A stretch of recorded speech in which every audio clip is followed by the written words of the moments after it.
Hello बच्चों, welcome. तो आज हम यूनिट 9 यानी ray optics and optical instruments का एक बहुत ही इंपॉर्टेंट टॉपिक रिफ्रैक्शन समझने वाले हैं। देखो, ये आइडिया फिजिक्स को समझने के लिए बहुत जरूरी है और हाँ, एग्जाम्स में इससे क्वेश्चंस आते ही आते हैं। पर चिंता की कोई बात नहीं है, हम इसको एकदम सिंपल और एग्जाम सेफ तरीके से मास्टर कर लेंगे।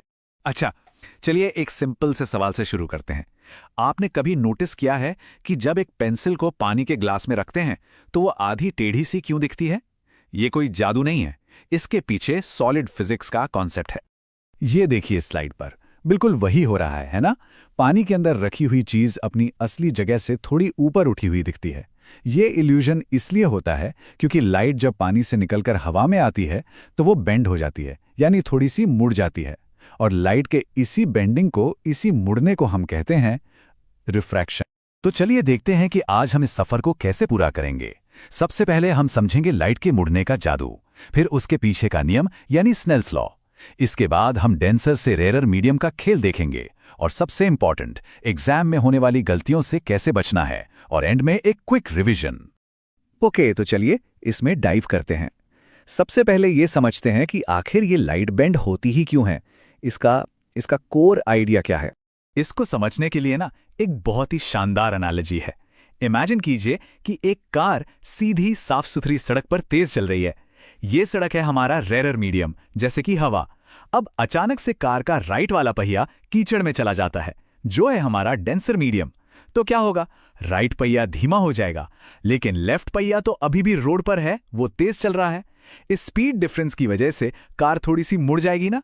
बस बिल्कुल यही चीज होती है लाइट के साथ जब वो एक मीडियम से दूसरे मीडियम में जाती है। तो अब आते हैं इसकी प्रॉपर एनसीईआरटी वाली डेफिनेशन पर, जो आपको एग्जाम में लिखनी है। रिफ्रैक्शन वो फिनोमेना है जिसमें लाइट की रे जब एक ट्रांसपेरेंट मीडियम से दूसरे में एंटर करती है तो उस इंटरफेस पर उसके आगे बढ़ने का डायरेक्शन चेंज हो जाता है। याद है ना कार वाली एनालॉजी? बिल्कुल वैसे ही, स्पीड बदली इसलिए डायरेक्शन बदला। अच्छा, लाइट बेंड होती है ये तो समझ आ गया, लेकिन कितनी बेंड होती है? इसका पूरा हिसाब किताब एक रूल बुक से होता है, जिसे हम कहते हैं स्नेल्स लॉ। ये लॉ कहता है the ratio of the sine of the angle of incidence to the sine of angle of refraction is constant. ये स्टेटमेंट एग्जाम के लिए वर्ड टू वर्ड याद कर लीजिए, बहुत इंपॉर्टेंट है। और ये है इसका formula, sine I upon sine R equals to n/1। यहां पर I है एंगल ऑफ इंसिडेंस, R है एंगल ऑफ रिफ्रैक्शन, और ये जो n/1 है ये वो कांस्टेंट है जिसे हम कहते हैं refractive index of medium 2 with respect to medium 1। ये नंबर बस ये बताता है कि दूसरा मीडियम पहले मीडियम के कंपैरिजन में लाइट की स्पीड को कितना धीमा कर देता है। अब इस रूल को ना एक्शन में देखते हैं। लाइट के बेंड होने के दो मेन केसेस हैं जो इस बात पर डिपेंड करते हैं कि लाइट डेंसर मीडियम में जा रही है या रेयर मीडियम में। इन डायग्राम्स को ध्यान से देखिए। ये जो डॉटेड लाइन है जो सरफेस से 90 डिग्री पर है, इसे हम नॉर्मल कहते हैं। अब देखो, जब लाइट रे एक रेयर मीडियम से, मान लो हवा से, एक डेंसर मीडियम में जैसे ग्लास एंटर करती है तो वो नॉर्मल की तरफ यानी टूवर्ड्स द नॉर्मल बेंड होती है। यहां angle of refraction R angle of incidence I से छोटा होता है। अब इसका ठीक उल्टा, जब लाइट डेंसर से रेयर मीडियम में जाती है तो वो नॉर्मल से दूर यानी अवे बेंड होती है। यहां R I से बड़ा हो जाता है। सिंपल सा रूल है, डेंसर में जाएगी तो नॉर्मल के पास आएगी, रेयर में जाएगी तो नॉर्मल से दूर भागेगी। चलिए एक छोटा सा बिल्कुल सिंपल सा एग्जाम्पल सॉल्व करते हैं। मान लीजिए लाइट एयर से जिसका रिफ्रैक्टिव इंडेक्स n1 1 है, ग्लास में जिसका रिफ्रैक्टिव इंडेक्स n2 1.5 है, 30 डिग्रीज के एंगल I पर एंटर कर रही है। हमको एंगल ऑफ रिफ्रैक्शन यानी R निकालना है। हम स्नेल्स लॉ यूज करेंगे, n1 sin I is equal to n2 sin R। अब बस वैल्यूज डालते हैं, n1 है 1, I है 30 डिग्रीज और n2 है 1.5।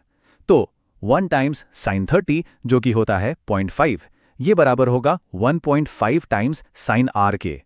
तो साइन R की वैल्यू आई 0.5 डिवाइडेड बाय 1.5 यानी 0.333, जिसका मतलब है कि एंगल R लगभग 19.5 डिग्रीज होगा। देखा कितना आसान है।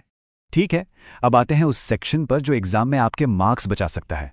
ये हैं वो साइलेंट किलर्स, यानी ऐसी कॉमन मिस्टेक्स जो स्टूडेंट्स अक्सर कर जाते हैं। सबसे पहली और सबसे बड़ी गलती, स्टूडेंट्स सोचते हैं कि ऑप्टिकल डेंसिटी और मास डेंसिटी एक ही चीज है।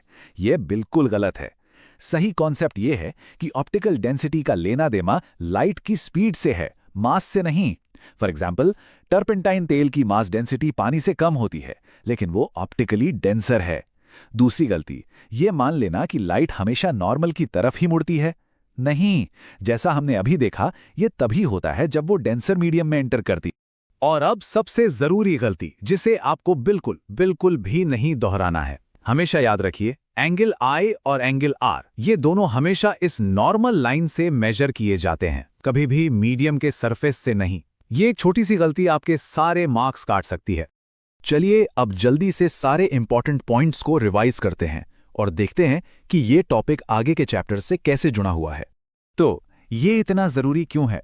क्योंकि अगर आपने रिफ्रैक्शन के कॉन्सेप्ट को ठीक से नहीं समझा, तो आप लेंसेज कैसे काम करते हैं, प्रिज्म्स लाइट को 7 रंगों में कैसे तोड़ते हैं, या टोटल इंटरनल रिफ्लेक्शन जिस पर ऑप्टिकल फाइबर्स चलते हैं, इनमें से कुछ भी नहीं समझ पाएंगे।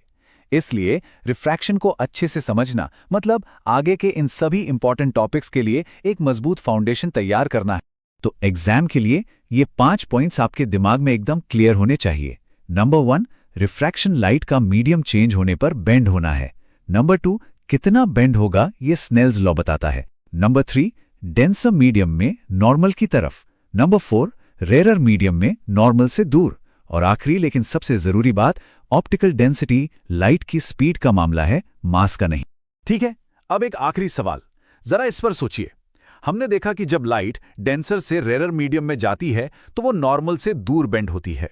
अब सोचिए, अगर वो इतना ज्यादा और ज्यादा और ज्यादा बेंड हो जाए कि दूसरे मीडियम में जा ही ना पाए और वापस पहले मीडियम में ही ट्रैप हो जाए, तब क्या होगा? इसके बारे में हम अगले हिस्से में बात करेंगे।